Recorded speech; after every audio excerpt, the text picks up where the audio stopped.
You can say whatever you want. Skip can say whatever he wants, but Skip, whenever you refer to me, whenever you speak to me, whenever you address me as all-pro Stanford graduate. Those are some accomplishments you can aspire to, you will never accomplish. You have never accomplished anything. Those things are on my resume, those are what I've done. It's my second year in the NFL, going on my third. I think I've accomplished more in my field than you have in yours, though you're just getting started. So I'm the top of my field, so I'm all-pro, I'm the best, one of the best 22 players in the NFL. You're gonna brush it off, but I don't think you're the best 22 anything in sports and in media. I think That's you debatable. think more of yourself than you actually can prove. I am intelligent enough, capable enough to understand that you are ignorant, pompous, egotistical, cretin.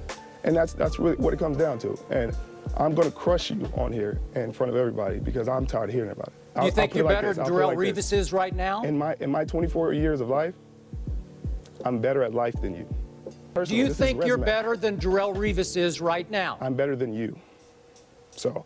Back in 2013, if I told you Skip Bayless and Richard Sherman was teaming up to be partners on a debate show, you probably look at me and say, you are ignorant, pompous, egotistical. But things have changed a lot over these past 10 years, and the two men have traveled unique journeys that brought them to this point. Only a few months after Sherm's famous line, in my 24 years of life, I'm better at life than you. Just a few months later, the all-pro Stanford graduate made his second straight first-team All-Pro. Sherman and the Legion of Boom were on a dominant defensive run, and in 2013, just months after this happened, the Seahawks were crowned as the league's top defense. In the NFC Championship, Richard Sherman made one of the most iconic plays of his career. The immaculate deflection was voted by Seahawks fans as the most significant play in franchise history, and the rant afterwards was an all-time classic. Well, I'm the best corner in the game. When you try me with a sorry receiver like Crabtree, that's the result you're gonna get. He goes on to win the Super Bowl in that same season. Now he an all-pro Stanford grad Super Bowl champion. The next year he signs a deal that makes him, at that time, the highest paid cornerback in NFL history. The year he got paid, the Seahawks went 12-4, got the #1 seed, and went back to the Super Bowl. So after telling Skip Bayless, I'm better at life than you, Richard Sherman should have, within 20 or so months, made 2 more first-team All-Pros and won 2 back-to-back Super Bowls. But he had to settle for the 2 additional All-Pros and 1 Super Bowl because pass is intercepted at the goal line. And Sherm still seems to have PTSD from that game. Here's a clip from just last year after Russ threw a very similar interception while Sherm was hosting on Thursday Night Football. First off, you're winning the game by 3 points. You're in a goal-to-go situation. All you have to do is run the football. You're going back to regulation. I'm going back to regulation. They had no timeout.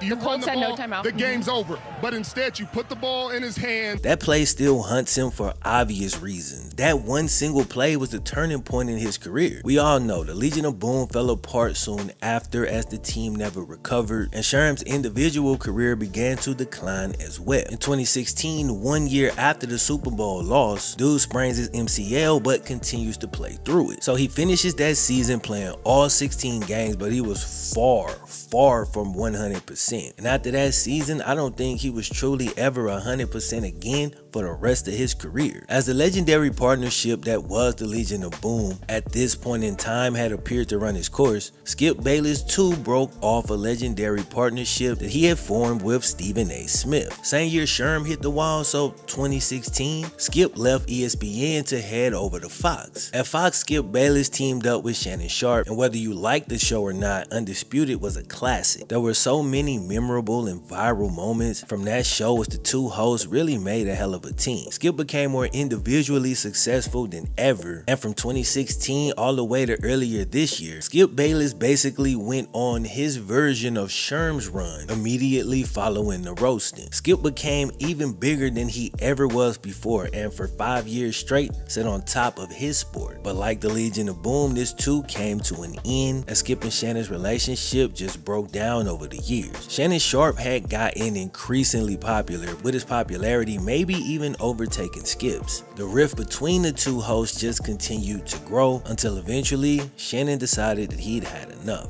So in June of this year, Shannon departs from the show and it leaves Skip scrambling trying to find a new replacement. But replacing Shannon would prove so difficult that the show had to go on hiatus, which is crazy. Then Skip announced that the show would make his return, basically alongside the start of football season. But who would be his co-host?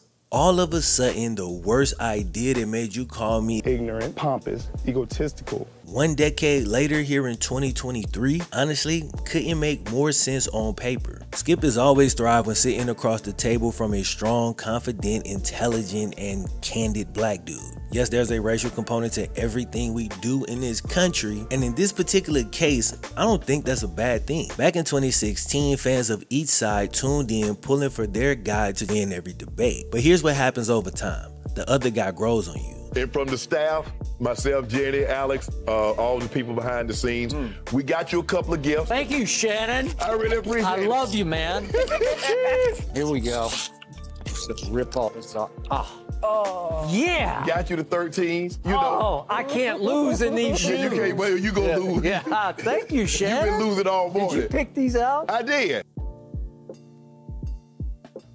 You start to better understand him and appreciate his viewpoints. There's some real value when seeing them disagree, then shake hands, then disagree, then shake hands, then disagree. And over time, as their respect just grows for one another, the audience gets to go on that journey along with them. Now, this all happens subconsciously in the back of your mind, but over time, viewers of the show start to empathize with both sides. He's way better than you were. Now, when the split is this ugly, maybe it undoes some of that. But I'm wearing my optimist hat today, so I'm standing on what I said. Back to the point that I was making. There happens to be a strong, confident, intelligent, and candid black dude who's already famous and, like your last co-host, is a future Hall of Famer. Well, Shannon's already in. In 2022, Richard Sherman joined Amazon's Thursday night broadcast, already working in television. And before he ever sets foot into the Undisputed studio, he's already got a viral debate clip with Skip Bayless. So when news recently dropped that Sherman would be joining Skip on Undisputed, after a brief mental shift, it makes sense on paper. But while he's joining Undisputed, he's not actually the straight up replacement for Shannon Sharpe. Undisputed is on around 250 days a year, and Sherman's only signed up for 50 to 100 days. And he's still gonna be holding down his gig on Thursday night, which tells us that Undisputed is about to have rotating co-hosts. Now, it's been said that Skip got that idea from Stephen A. and what he's done on First Take with a rotating cast of characters. But according to Marcellus Wiley, who worked with both guys, this may have been Skip's original idea all along. But they're talking about that rotating partnership. What they're doing at ESPN, they might do at FS1. Yeah, which makes sense. Which they actually got from Skip. So I want to clarify, everybody thinks Stephen A. started this. That was,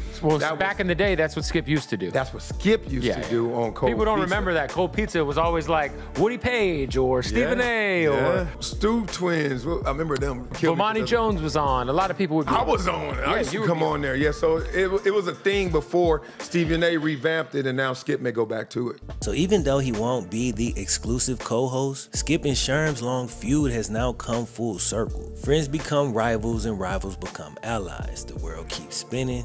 I guess that's just life.